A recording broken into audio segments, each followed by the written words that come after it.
नमस्कार दोस्तों, मेरा नाम है अर्पित और आज के इस वीडियो के अंदर हम हमारे ब्रह्मास्त्र सीरीज़ को आगे बढ़ाने वाले हैं और हम फ्लेमिंगो के सेकंड चैप्टर लॉस्ट स्प्रिंग को यहाँ पर पढ़ेंगे। तो दोस्तों हम देखते रहिएगा इस वीडियो को और इस वीडियो के अंदर हम बहुत एक माल क्वेश्चंस को भी यहाँ पर सॉल्व करने वाले हैं जिनके एग्जाम में आने की प्रोबेबिलिटी बहुत ज़्यादा है।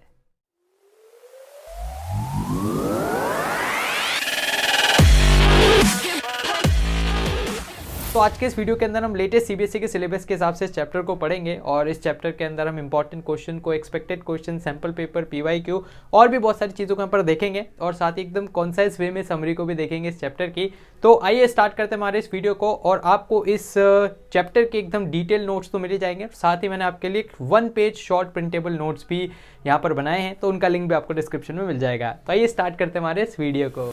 तो आइए अब हम आगे बढ़ाते हैं अपने ब्रह्मास्त्र सीरीज़ को और आज हम पढ़ने वाले हैं सेकंड चैप्टर लॉस्ट स्प्रिंग। बहुत ही कमाल का ये वाला चैप्टर है और इसको अनीस जंग ने लिखा है। तो अनीस जंग यहाँ पर पिटेबल कंडीशन मतलब कुछ गरीब लोगों की दयनीय कंडीशन के बारे में यहाँ पर बताती है और पर्टिकुलर फोकस यहाँ पर पुअर चिल्ड्रन पर किया जाता है जो कि फोर्स्ड हैं स्लम में रहने के लिए और बहुत ही ज़्यादा बुरी कंडीशंस में वो अपना जीवन को व्यतीत करते हैं। नाउ ये जो स्टोरी है इसको 2 पार्ट्स में डिवाइड किया गया है। जो पहला पार्ट है उसके अंदर हम साहिब आलम के बारे में पढ़ेंगे और जो सेकंड पार्ट है उसमें अपन मुकेश के बारे में पढ़ेंगे। तो जो साहिब आलम है वो सीमापुरी इलाके में रहता है जो कि दिल्ली में स्थित है और वहीं पर जो अपना बेंगल मेकिंग वाला जो चैप्टर है मतलब जो उसका पार्ट है उसके अंदर हम फिरोज़ाबाद शहर की कहानी को पढ़ेंगे। तो ये ब्यूटीफुल सी अनीस जंग आपके सामने हमें देखने को मिल रही है और इसकी याद करने की ट्रिक मैंने आपको ऐसी बताई थी कि एक अनीस नाम की व्यक्ति है जो कि क्या करती है, लोगों के अंदर जंग करवा देती है ना। तो इस तरह से हमने इसको याद रखा था, इसीलिए जंग के कारण ही ये वाला जो चैप्टर है 2 पार्ट्स में डिवाइडेड है ना। तो जंग हुई और 2 पार्ट्स में चैप्टर डिवाइड हो गया। तो हम ऑथर का नाम याद क्यों करते हैं? ऑथर का नाम हम जनरली इसलिए याद करते हैं क्योंकि भाई साहब जब हम आंसर्स लिखते हैं तो उसमें अगर हम ऊपर ऑथर का नाम लिख देते हैं तो उसमें आंसर में 4 चांद लग जाते हैं। बढ़ते हैं फिर हम आगे और आप में से यार बहुत सारे बच्चों की एक डिमांड थी, एक क्वेश्चन था कि सर मतलब कैसे हम लास्ट मोमेंट पर हमारी प्रैक्टिस को सुनिश्चित करें। तो सीबीएसई ने बहुत सारे सैम्पल पेपर्स अपनी वेबसाइट पर अपलोड कर रखे हैं, आप उनको तो देख ही सकते हैं, लेकिन उसके अलावा अगर आप बहुत ही कमाल की प्रैक्टिस करना चाहते हैं तो फिर मैंने बहुत सारी किताबों को सर्च किया और लास्ट में मुझे ओसवाल गुरुकुल की ये वाली किताब समझ में आई और ये वाली जो किताब है मैंने पर्सनली इसको ऑर्डर किया है। इसके कुछ खास पॉइंट्स ये हैं कि ये पहली बात तो इंग्लिश कोर वाला सैम्पल पेपर, ये प्रैक्टिस पेपर का इनकी किताब है और इसके अंदर आपको बहुत सारे सैम्पल पेपर्स देखने को मिलेंगे। बोर्ड के जो सैम्पल पेपर जो ऑफिशियली रिलीज़ होते हैं उनका एकदम परफेक्ट सोल्यूशन आपको यहाँ पर देखने को मिलेगा।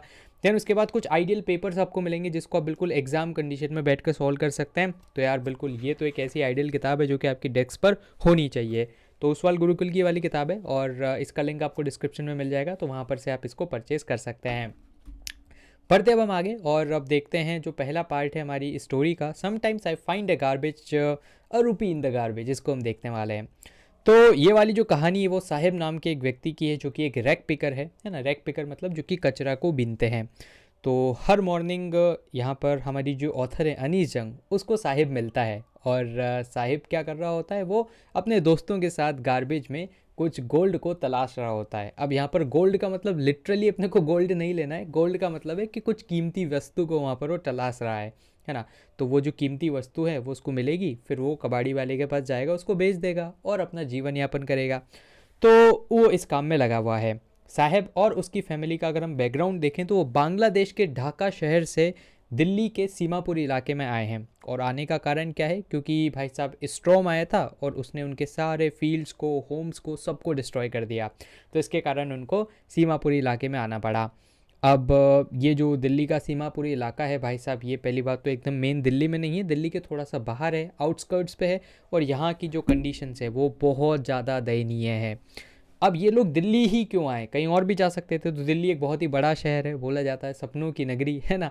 तो यहाँ पर अगर कोई आता है तो उसको कोई ना कोई काम की अपॉर्चुनिटी मिलती है, तो इसलिए ये लोग एक बेटर लाइफ के लिए दिल्ली जैसे शहर में आते हैं। नाउ ऑथर साहिब से पूछता है कि यार आप रैक पिकिंग क्यों करते हो, आप स्कूल क्यों नहीं जाते? तो फिर इस पे साहिब बोलता है कि मैडम हमारे आसपास कोई स्कूल ही नहीं है और अगर आप एक स्कूल बना दें तो हम पहली फुर्सत में वहाँ पर आ जाएंगे। तो इस पर जोकिंगली अनीस जंग बोल देती है, अरे स्कूल तुम्हारे भाई याद का खेल है, अभी बनवा दूंगी। तो वो उससे बोल देती है। अब कुछ दिन बीतते हैं, वापस से साहिब का सामना होता है अनीस जंग से। वो पूछता है कि मैडम वो स्कूल आपका बना नहीं, तो इस पर जो मैडम थी अनीस जंग, उनको बहुत ज़्यादा शर्मिंदगी होती है ना। यहाँ पर एक शब्द लिखा हुआ है एम्ब्रेस्ड, तो इसको आप याद रखना, एज इट इज़ लिख के आना एग्जाम में। तो उसको बहुत ज़्यादा एम्ब्रेसमेंट होती है और वो फिर ज़्यादा कुछ वहाँ पर जवाब नहीं दे पाती है। अब साहिब जैसे लोगों के लिए तो ये बहुत ही आम बात थी कि लोग बहुत ज़्यादा उनसे वादे करते हैं कि हम आपकी ज़िंदगी को ये कर देंगे, वो कर देंगे, बेहतर बना देंगे। नेता लोग आते हैं, अधिकारी लोग आते हैं, लेकिन at the end of the day क्या होता है, वो सारे वादे खोखले होते हैं और इनकी जो गरीबी है वो जस की तस रहती है। देन आगे हम बढ़ें तो साहिब ए आलम का जो नाम है वो बहुत ही ज़्यादा यूनिक है, क्योंकि इसका जो नाम है वो साहिब ए आलम, अगर हम इसका मीनिंग देखें तो इसका मतलब होता है लॉर्ड ऑफ द यूनिवर्स, पूरे विश्व का, पूरे ब्रह्मांड का स्वामी। लेकिन भाई साहब अगर हम इसके काम को देखें तो वो, अगर हम एक हायरार्की देखते हैं तो उसमें सबसे नीचे जो रैक पिकिंग वाला काम आता है। तो इसलिए यहाँ पर एक शब्द आयरॉनिकल का यूज़ किया गया है कि भाई साहब जो इसका एक्चुअल मीनिंग है और जो एक्चुअल वो काम करता है वो दोनों बहुत ज़्यादा अपोजिट हैं। नाउ जो अनीस जंग है उसको फील होता है that Saheb would not believe as he contrary to what is name represent, है ना। तो साहिब को तो ज़्यादा इसका मतलब ही नहीं पता, लेकिन जब अनीस जंग इस नाम को सुनती है तो उसको बहुत ज़्यादा अलग सा फील होता है कि यार नाम ऐसा और उसका जो काम है बहुत ही अलग है। जैसे हिंदी में एक मुहावरा है, आँख का अंधा नाम नयन सुख, है ना। तो ऑलमोस्ट वही चीज़ यहाँ पर चरितार्थ होती है कि एक व्यक्ति अंधा है लेकिन उसका नाम है नयन सुख, जबकि उसको नयन का सुख है ही नहीं, है ना। तो इस तरह के कोट अगर आप लिख सकते हैं तो आपको एक्स्ट्रा पॉइंट्स मिलते हैं एग्जाम में।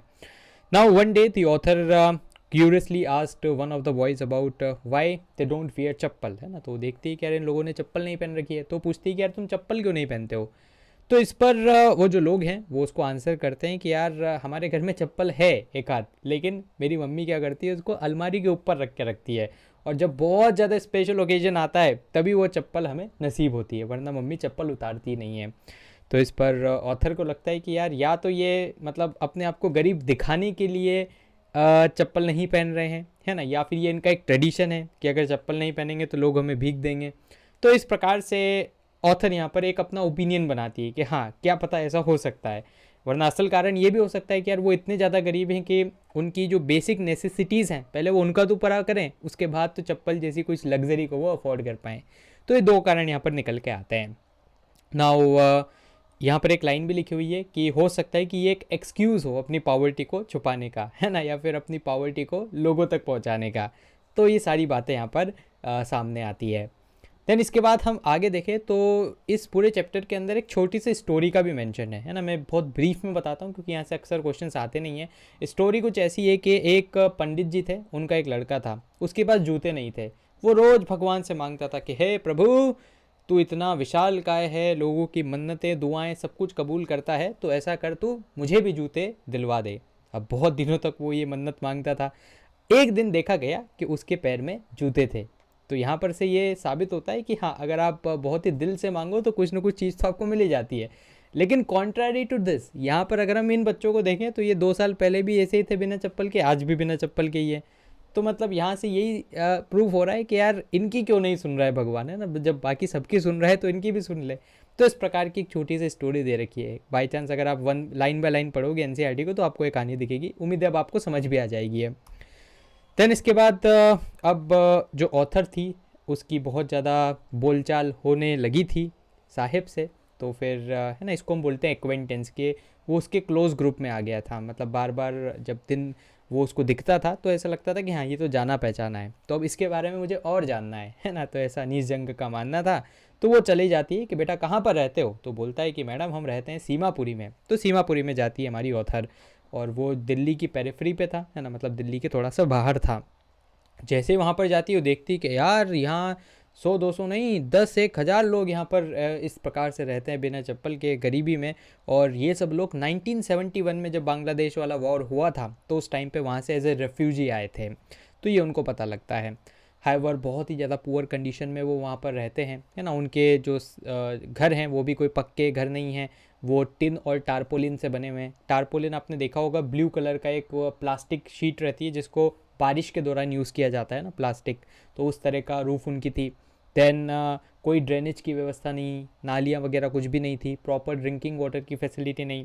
और इस तरह की कंडीशन में ये लोग वहाँ पर पिछले 30 सालों से रह रहे थे।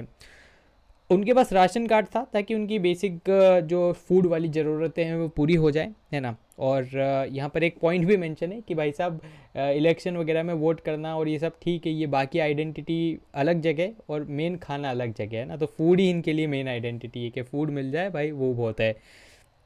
Now children they are bought up as partners in survival. अब आपने देखा होगा जनरली जो गरीब बस्ती रहती है वहाँ पर बहुत सारे बच्चे उनके द्वारा पैदा किए जाते हैं, तो अब इंडिविजुअली बच्चों पर ध्यान तो दिया नहीं जा सकता, तो बच्चे जैसे ही थोड़े से बड़े होते हैं वो भी अपने माता पिता के साथ रैक पिकिंग पे निकल जाते हैं, तो वो क्या है एज ए पार्टनर उनके लिए काम करते हैं।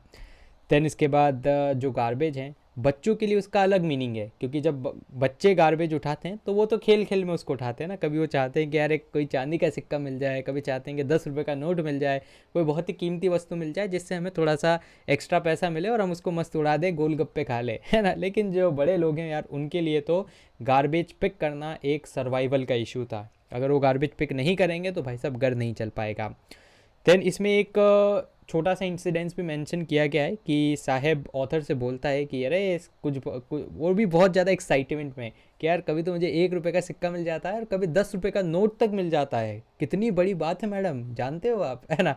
तो इस प्रकार से थोड़ा सा एक्साइटमेंट दिखा के वो शो करता है कि यार उसके लिए तो ये एक खेल है और खेल खेल में वो रैक पिकिंग कर रहा है। नाउ कुछ दिन बीतते हैं और एक इसमें इंस्टेंस दे रखा है कि जब ऑथर को जो साहिब है वो एक टेनिस कोर्ट के आसपास दिखता है जहाँ पर 2 रिच लोग टेनिस खेल रहे थे और उनके डिस्कार्डेड जूते साहिब को दे दिए जाते हैं। तो साहिब उनको जूतों को पहन के बहुत ज़्यादा खुश था, क्योंकि यार उसके लिए तो ड्रीम कम ट्रू था, क्या ना, जूते तो सोचता भी नहीं था, वो सोचता था कि टूटी फूटी चप्पल मिल जाए वही बहुत है, लेकिन आज तो उसको जूते मिले थे। हालांकि उस जूतों में एक होल था, है ना, लेकिन कोई दिक्कत नहीं भाई साहब, एटलीस्ट वो उसके पैरों को तो प्रोटेक्ट कर ही रहे थे। फिर कुछ दिनों बाद वापस से साहिब दिखता है और अब वो रैक पैकिंग नहीं कर रहा है, अब वो क्या कर रहा है, वो किसी चाय की दुकान पर चाय की थड़ी पर कार्य कर रहा है ना, वहाँ पर वो काम कर रहा है, उसके हाथ में एक स्टील का कैनिस्टर है। और जब साहिब जब हमारी अनीस जंग उससे और अच्छे से मिलती है, पूछती है, तो वो बोलता है कि मैडम मुझे 800 रुपये महीना मिलता है, खाना वाना मालिक दे देते हैं। लेकिन ऑथर को साहिब के चेहरे पर वो खुशी नहीं दिख रही थी, है ना, वो केयर फ्री लुक नहीं दिख रहा था जो उसके पास पहले था जब वो रैक पैकिंग करता था। तो यहाँ पर से हमें साहिब का एक ये कैरेक्टर पता लगता है कि यार वो सबमिसिव है ना, वो मतलब इतना ज़्यादा बहुत बढ़ चढ़ कर कोई अलग कार्य करने वाला नहीं है ना, उसने अपने केयर फ्री जो लुक है उसको त्याग दिया, मतलब जो उसकी फ्रीडम थी उसको त्याग दिया और वो अब यहाँ पर किसी के यहाँ पर जाकर काम करने लगा है। तो आगे हम पढ़ेंगे साहिब और मुकेश का कंपैरिजन, उसमें हमें ये वाला पॉइंट मेंशन करना पड़ेगा कि मुकेश क्या है, मुकेश जो रहेगा वो बिल्कुल है ना एंथुजियास्टिक रहेगा, वो कुछ कर गुजरने की उसके अंदर चाह रहेगी, लेकिन साहिब के अंदर इस तरह की चीज़ हमें नहीं देखने को मिली है। तो अब यहाँ पर यही है कि साहिब अपना खुद का मास्टर नहीं रहा है और वह अब किसी का गुलाम बन चुका है। अगला जो इसमें पार्ट आता है वो है I want to drive a car, और अब कहानी आएगी मुकेश की जो कि एक मोटर मैकेनिक बनना चाहता है। ये जो कहानी है वो फिरोज़ाबाद शहर की है ना, जो कि आपको आज के उत्तर प्रदेश में देखने को मिलेगा, और ये बेंगल मेकिंग के लिए बहुत ज़्यादा फेमस है। तो यहाँ पर ऑलमोस्ट जितने भी घर के लोग थे, है ना, इस शहर के लोग थे, वो बेंगल मेकिंग इंडस्ट्री में इन्वॉल्व थे। और ये जो इंडस्ट्री है ना, ये मतलब इंडिया की ग्लास ब्लोइंग इंडस्ट्री भी कहलाती है ना। ग्लास ब्लोइंग का मतलब आप मान के वही चलना कि Bengal making. Now every children in Firozabad, जैसा हमने अभी पढ़ा कि वो इस कार्य में संलग्न था, है ना, संलग्न मतलब वो उसमें वही काम वो करते थे बेंगल मेकिंग का। अब हालांकि इनकी इग्नोरेंस और इलिटरेसी के कारण ना, है ना, इनको ये नहीं पता था कि जो चाइल्ड लेबर है वो इलीगल है, क्योंकि जितने भी घर थे वहाँ पर सब लोग अपने अपने बच्चों को इन बेंगल मेकिंग फैक्ट्रीज़ में फर्नेसेस में भेजते थे काम करने के लिए। लेकिन इन लोगों को इतना नहीं पता था कि ये जो काम करवाना है बच्चों से वो इलीगल है। देन बहुत ज़्यादा बुरी कंडीशंस में उनको काम करना पड़ता था, है ना। यहाँ पर एक वर्ड मेंशन्ड है डिंजी सेल्स। डिंजी सेल्स मतलब बहुत ही छोटे छोटे कमरे जिसमें कोई लाइट ना आए, कुछ भी वेंटिलेशन ना हो, उसमें उनको काम करना पड़ता था, और इसके कारण कई बार तो उनकी आंखों की रोशनी भी चली जाती थी। देन इसके आगे है कि मुकेश वॉलंटियर करता है ना, वो ऑथर को अपने घर पर ले जाता है कि मैडम आप चलिए मेरे यहाँ पर। तो जैसे उसके घर पर जाते हैं तो पहली बात तो उसके घर पे जाने का रास्ता ही बहुत ज़्यादा बेकार था, है ना, बदबू आ रही थी, जगह जगह गार्बेज था और डर्टी कंस्ट्रक्शन हुए रखे थे। देन कोई कोई घर तो ऐसे थे जिसमें जानवर और इंसान दोनों साथ रह रहे थे। तो मुकेश का भी घर कुछ इसी प्रकार का था, एक झोपड़ी सी थी और उसमें एक बहुत ही पतली दुबली सी औरत खाना बना रही थी। अब जब ऑथर पूछती कि ये कौन है, तो मुकेश बोलता है कि ये मेरी भाभी है ना, मतलब मेरे भैया की वाइफ है। देन मुकेश के जो फादर है उन्होंने बहुत ज़्यादा परिश्रम किया अपनी ज़िंदगी में, और इतना परिश्रम करने के बाद भी वो एक बेंगल मेकर ही थे, एंड वो अपने घर तक को भी रेनोवेट नहीं करवा पाए, मतलब इतना वो कम करवाते, इतना मतलब कम वो कमाते थे, और पॉवर्टी के जाल में वो ऐसे फंसे हुए थे। Then all he can do is कि उसने अपने बच्चों को भी आर्ट ऑफ बेंगल मेकिंग सिखा दिया कि बेटा आप लोग अपनी रोजी रोटी इससे कमा ही लोगे।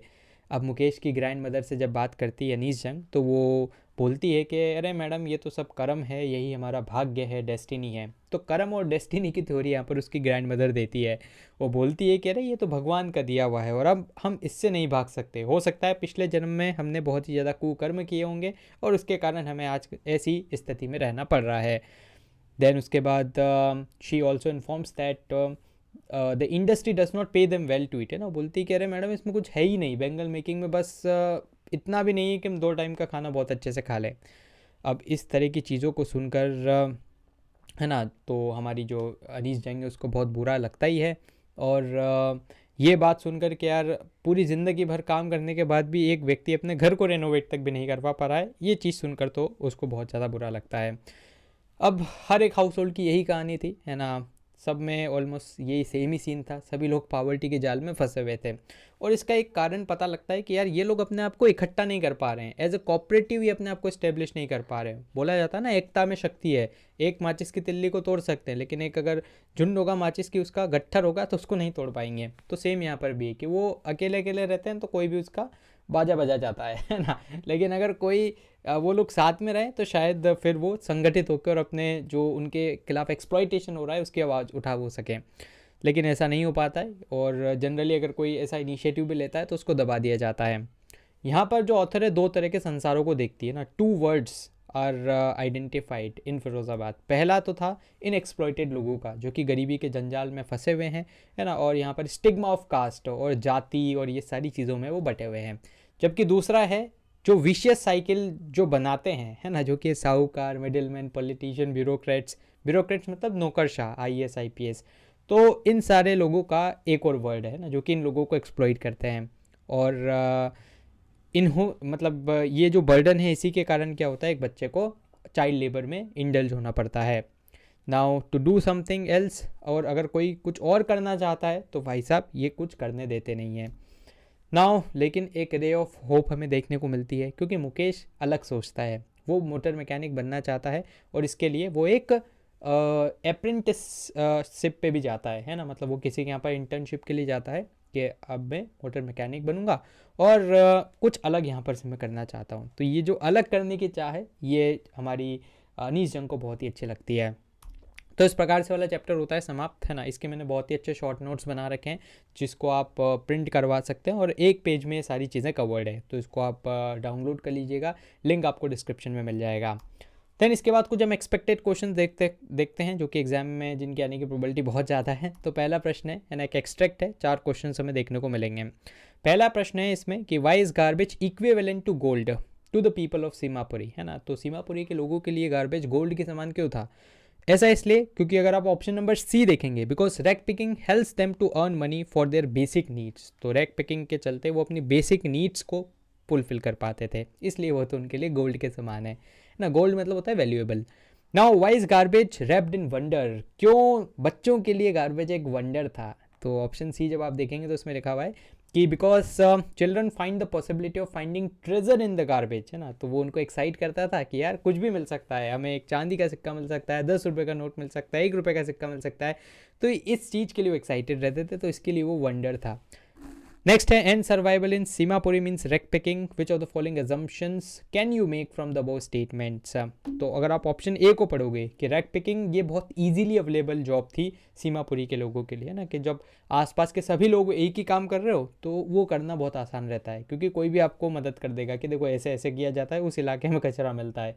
तो इसलिए यहाँ पर सर्वाइवल इन सीमापुरी का मतलब ही था रैक पिकिंग, वो आपको करनी पड़ेगी। अगला प्रश्न है यहाँ पर कि एक शब्द लिखा हुआ है स्क्राउंजिंग, आपको बताना है कि क्या इसका मतलब है ना। तो स्क्राउंजिंग फॉर गोल्ड या स्क्राउंजिंग इन द गार्बेज, इसका मतलब होता है सर्च करना। तो ऑप्शन नंबर सी इसका राइट आंसर हो जाएगा। अगला प्रश्न अपने पास है ना, ये अब शॉर्ट आंसर क्वेश्चन आ गया जिसमें पूछा गया है कि व्हाई डज अनीस जंग spent a significant portion of the lost spring talking about the shoes. अगर आप इस चैप्टर को एनसीईआरटी में पढ़ोगे ना, शूज शूज शूज शूज और शूज ही कर रखा है, तो ऐसा क्यों? तो यार देखो, ऐसा इसलिए क्योंकि जो रिच लोग हैं उनके लिए तो जूते क्या है, वो तो भाई साहब हफ्ते में 3 जूते मंगवा लेते हैं ऑनलाइन। लेकिन जो गरीब लोग हैं इनके लिए तो भाई साहब पूरी ज़िंदगी का सपना रहता है कि यार एक जोड़ी जूते नसीब हो जाएं। तो यहाँ पर से जूते जूते जूते जूते करके जो हमारी अनीस जंग वो बताना चाहती है इनइक्वालिटी के बारे में, कि समाज में भाई साहब इनइक्वालिटी बहुत ज़्यादा है और इस असमानता के कारण हमें बहुत ज़्यादा डिस्पैरिटी देखने को मिलती है ना। तो बेसिकली आपको ये इनइक्वालिटी वाला कीवर्ड इसमें लिखना पड़ेगा, कि या फिर आप लिख सकते हो कि difference between rich and poor को यहाँ पर दर्शाया जाता है। और जो जूते हैं वो लग्जरी हैं इन गरीब लोगों के लिए, जबकि अमीर लोगों के लिए तो बाएं हाथ का खेल है। तो ये चीज़ आपको इसमें मेंशन करनी पड़ेगी। अगला प्रश्न है कि despite the difficulties Mukesh family goes through, his grand mother believe that their occupation is their destiny. तो क्या इसका रीज़न हो सकता है इस बिलीफ का, आपको बताना है ना। तो देखो, जो बैंगल मेकर्स थे मुकेश की फैमिली को भी अगर आप उसमें इंक्लूड करें तो उनके पास इतनी अवेयरनेस नहीं थी दूसरे प्रोफेशंस के बारे में, कि यार अगर हम ये काम करेंगे तो इससे हम इतना कमा सकते हैं। तो अवेयरनेस की कमी हो सकती है एक तो, है ना। और दूसरा है कि जो ट्रेडिशनल थॉट्स चले आ रहे हैं, जैसे यहाँ पर ग्रैंड माँ के, कि वो सोचती है कि यार जो भी है भगवान का है, हम इसके अलावा कुछ कर नहीं सकते। और तीसरा आप इसमें पॉइंट लिख सकते हो कि जो फिर साहूकार मिडिल मैन्स और वो सब है, वो भी इनको आगे बढ़ने नहीं देते। तो ये सारी चीज़ें हैं जिसके कारण क्या होता है कि डिफ़िकल्टी होने के बावजूद भी वो इसको अपनी डेस्टिनी ही मानने लग जाते हैं। देन सैम्पल पेपर के कुछ क्वेश्चंस देख लेते हैं। तो अपने पास पहला प्रश्न है, तो ये इस तरह का एक पैसेज दे रखा है ना, आप पॉज करके इसको पढ़ लेना। पहला प्रश्न है कि what is the writer's purpose in allowing the boys to speak for themselves via dialogue as opposed to only a writer's commentary, है ना। देखो, जनरली चैप्टर्स ऐसे लिखे जाते हैं कि अगर सामने वाला कुछ बोल रहा है तो राइटर अपने शब्दों में इसको बोल देगा। लेकिन अगर हम इस पैसेज को पढ़ेंगे, जैसे आप 4th या 5th लाइन पढ़ें कि why aren't you wearing chappals I ask one, तो अनीस जंग ये पूछती है my mother did not bring them down from the shelf he answer simply, है ना। तो उसकी जो उसने एग्जैक्ट शब्द बोले हैं वही का वही यहाँ पर लिखा गया है। तो इसमें यही पूछा जा रहा है कि वही का वही क्यों लिखा गया, उसने अपनी कमेंट्री क्यों नहीं दी। तो इसमें हम बोल सकते हैं कि वो चाहती है कि जो उन लोगों के होप्स हैं, ड्रीम्स हैं, स्ट्रगल्स हैं, उनको उन्हीं के शब्दों में लोगों तक पहुंचाया जा सके। नाउ अगला क्वेश्चन है कि the line it is not lack of money but tradition to stay barefoot can be best classified, है ना। तो अपन ने पढ़ा ही था कि ये हमारी अनीस जंग का एक ओपिनियन है, ऑप्शन नंबर बी। ना एक्सप्लेन करना any one possible inference that can be drawn from the line an army of bare footed boys who appear like the morning birds and disappear at the noon. तो क्या हो जाएगा, जो army of bear फूट थे ये suggest करता है कि ये लोग बहुत ही ज़्यादा पुअर बैकग्राउंड से आते हैं, बहुत ज़्यादा गरीबी का इनको सामना करना पड़ता है, इसलिए इनके पास एक्सेस नहीं है प्रॉपर फुटवेयर का। हालांकि अपन ने 2-3 थ्योरी देखी थी, है ना, उनमें से आप कुछ भी लिखोगे आपको पूरे मार्क्स मिलेंगे। जैसे एक आप वो ट्रेडिशन वाली भी इसमें डाल सकते हो, और एक वो भी डाल सकते हो कि इनकी मम्मी इनको पहनने नहीं देती इसलिए भी इनको बेयर फुट आना पड़ता है ना। तो 3-4 में से कोई भी एक आप डाल देना। अगला है identify the line from the text which bears the evidence to the fact that writer's association with the boys is not a recent one, है ना, कि बिल्कुल अभी हाल ही में नहीं मिली है, उसको एकदम महीनों और सालों हो चुके हैं। तो एक लाइन अपने को एक्सट्रैक्ट में देखने को मिलेगी, over the months I have come to recognise. तो इस लाइन से हमें पता लगता है कि भाई सालों से वो जानती है, महीनों से जानती है ना। Based on the context provided in the extract select करना है आपको मोस्ट लाइकली कॉमेंट जो कि राइटर पास करती based on the boys reaction to the mismatch shoes. तो जो शूज़ उसको मिलते हैं ना मिसमैच रहते हैं, तो वो एकदम एक दूसरे से मैचिंग नहीं रहती है। लेकिन अगर ऐसे शूज़ मिलते और मतलब मिले जो हैं, और राइटर अगर उस पर कुछ कमेंट करती तो यही कमेंट करती कि अरे मुझे आपके जूते अच्छे लगे, और जो what matters the most is that कि ये आपके पैरों को प्रोटेक्ट कर रहे हैं। तो ऑप्शन सी इसका राइट आंसर हो जाएगा। कंप्लीट करना है इस सेंटेंस को 1 वर्ड में। So the phrase answer simply suggests that the boy's response to the writer's question about why he wasn't wearing chappal was, तो क्यों वो चप्पल नहीं पहनता है, तो वो सीधा जवाब देता है भाई साहब। तो आप इन चारों में से कोई भी एक शब्द लिख सकते हो, डायरेक्ट, क्लियर, अनकॉम्प्लिकेटेड या स्ट्रेट फॉरवर्ड, तो आपका काम हो जाएगा। और ये चीज़ आपको कहाँ से मिलेगी, पैसेज में सीधी सीधी लिखी हुई है ना, जो आगे आपको एक्सट्रैक्ट दे रखा है ना, इसमें आपको एज इट इज़ यहाँ पर ये चीज़ देखने को मिल जाएगी। बढ़ते हैं हम आगे और प्रीवियस ईयर क्वेश्चंस को देख लेते हैं। तो यहाँ पर पहला जो प्रश्न है आपको देखने को मिलेगा, complete the sentence with reference to extract, है ना। तो क्या है question, their eyes are more adjusted to the dark than to the light outside. ऐसा क्यों? Because they use to work in the dim lights, है ना, तो वो डिम लाइट्स में रहते थे और काम करते थे, तो इसलिए उनकी एडजस्ट ज़्यादा, आइज़ जो है वो ज़्यादा एडजस्टेड टू द डार्क। अगला प्रश्न है कि which of the following would not be true, इनमें से क्या सही नहीं है? तो अगर आप ऑप्शन ए पढ़ोगे, the hutments were shining and inviting, तो ये बिल्कुल गलत है ना, क्योंकि उनकी जो हट्स थी वो तो भाई साहब बहुत ज़्यादा अनइन्वाइटिंग और डल सी थी। ऑप्शन क्वेश्चन नंबर 3 है, the bangle workers lose their right side before they become adult. ऐसा क्यों? तो इसका आंसर क्या हो जाएगा? Option number B. जब आप देखोगे कि वो डिम लाइट में काम करते हैं, इसलिए उनकी जो आई साइट है वो खत्म हो जाती है। एडजस्टेड का आपको बताना है क्या सिनोनिम, है ना, मोस्ट नियरली मीन्स एडजस्टेड, तो इसका मतलब हो जाएगा कंडीशन इन चारों में से। फ्लिकरिंग ऑयल लैम्प, ये क्या सजेस्ट करता है? तो ये सजेस्ट करता है कि भाई साहब बहुत ही ज़्यादा लो और अनस्टेबल लाइटिंग में उनको अपना जीवन यापन करना पड़ रहा है। और लास्ट है कि एंटोनिम, एंटोनिम मतलब होता है अपोजिट बताना है आपको, रेयरली, है ना, रेयरली जो कभी कभार हो और ऑफनली जो बार बार होता रहे, तो ऑप्शन मतलब इसमें ऑफन इसका राइट आंसर हो जाएगा। और जब आप पैसेज पढ़ोगे तो आपको मिल भी जाएगा ये ऑफन कहीं ना कहीं। अगला प्रश्न है और लास्ट प्रश्न है कि why does the author try to convey by the expression, है ना, क्या ऑथर कन्वे करना चाहता है by being his own master? तो बीइंग हिज ओन मास्टर का मतलब क्या होता है कि मुकेश अपने डिसीजंस खुद ले सकता है, तो option number C. Now through the expression looking straight into my eyes the narrator is trying to convey, क्या कन्वे करना चाहता है ना? तो देखो, कभी भी आप किसी की आंखों में आंखें डालकर जवाब देते हो तो वो आपके कॉन्फिडेंस को, आपके करेज को और आपके डिटर्मिनेशन को दर्शाता है, तो ऑप्शन नंबर डी इसका राइट आंसर हो जाएगा। Now his dream looks like mirage, ये इंडिकेट क्या करता है? तो ऑप्शन नंबर सी आप देखेंगे कि his dream is elusive and elusive, तो इसका मतलब क्या होता है कि जो उसका ड्रीम था, उसका सपना था भाई साहब, वो बहुत ज़्यादा आसान नहीं होने वाला था, बहुत ज़्यादा मुश्किल था, है ना। तो ये पैसेज ये साइड में मैंने दे रखा है, तो इसी पैसेज से अपने को इसको आंसर करना है। अगला प्रश्न है कि none of them know that it is illegal for children to work. ऐसा क्यों? Because they were ignorant illiterate, है ना, ये अपन ने पढ़ा ही था, ऑप्शन नंबर बी। एंड इसमें एक शब्द लिखा हुआ है अनस्कल्परस बिजनेसमैन, इसका मतलब क्या होता है? ऐसे बिजनेसमैन जिनका एकमात्र मोटिव है प्रॉफिट कमाना और वर्कर की कंडीशन कैसी है क्या है उससे उनको कोई लेना देना नहीं है। लास्ट क्वेश्चन है सिलेक्ट द ऑप्शन, जो कि लिस्ट करता है फैक्ट अबाउट द फिरोजाबाद। तो पहला है ऑल फैमिलीज इंगेज्ड इन फिरोजाबाद, ऑलमोस्ट ऑल, तो ठीक है, सही बात है, तो फर्स्ट सही है। फर्स्ट सही होते हैं अपने पास ऑप्शन नंबर बी और ऑप्शन नंबर डी तो एलिमिनेट ही हो जाता है ना, मतलब इन दोनों में से तो आंसर नहीं है। Children work as motor mechanic, जबकि ये गलत है, चिल्ड्रन तो एज ए बेंगल मेकर काम करते थे। Children work in a hazardous situation, ये बात सही है, तो फर्स्ट एंड थर्ड सही है, तो ऑप्शन सी इसका राइट आंसर हो जाएगा। Firozabad is centre for car making, नहीं, Firozabad is centre for bangle making. तो ये था अपने पास PYQ।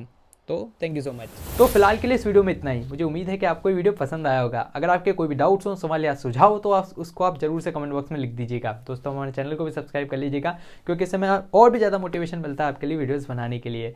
सब्सक्राइब बटन के पास बने एक बेल आइकन को आप जरूर से दबा दीजिएगा, ताकि हमारे चैनल की लेटेस्ट नोटिफिकेशन आपसे मिस ना हो। तो दोस्तों धन्यवाद, जय हिंद, जय भारत।